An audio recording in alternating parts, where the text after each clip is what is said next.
The last point I want to address is the heart check of Jimmy Kimmel's temporary cancellation. How did you react when Jimmy Kimmel, someone on the left, an outspoken opponent of Donald Trump, was put on leave by Disney and other TV affiliates? Did you cry foul when the government overreached by putting pressure on ABC to rein in Jimmy Kimmel?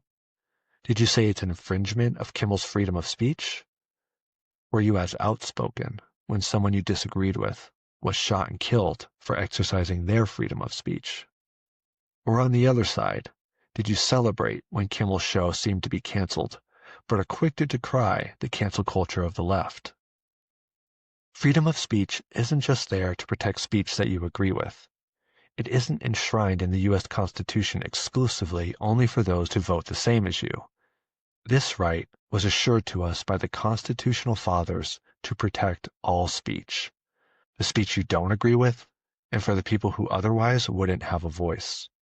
We want everyone to have the freedom of speech, even if for no other reason than to know who the radical people are in the world.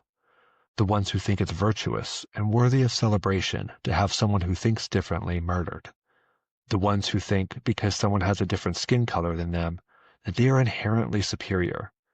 It's better to know those opinions than to not know and risk those people ending up in positions of life and death, like a doctor, or positions of power, like a politician, all the while we are unaware.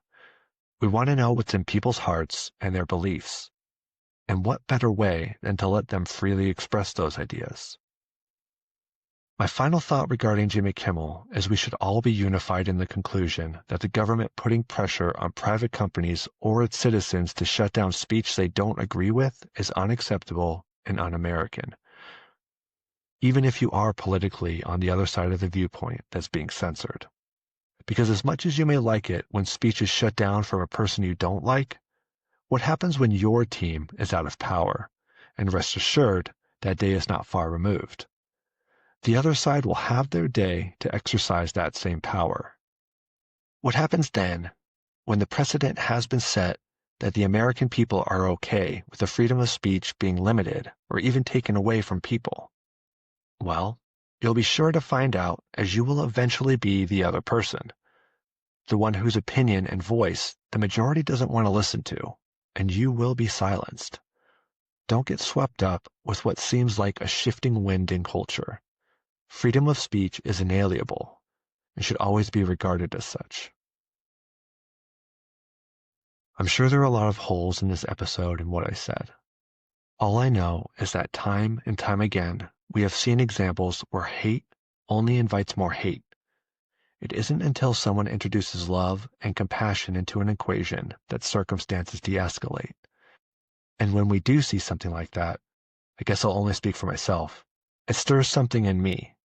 It moves me because it's so different than what is expected.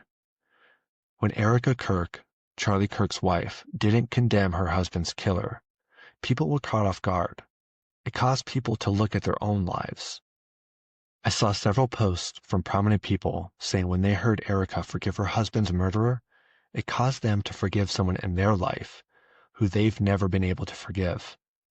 It doesn't happen if she stands up there and says how much she hates her husband's murderer, how much she hates the people engaging in irresponsible, inflammatory rhetoric that created an environment for such a hateful act to take place.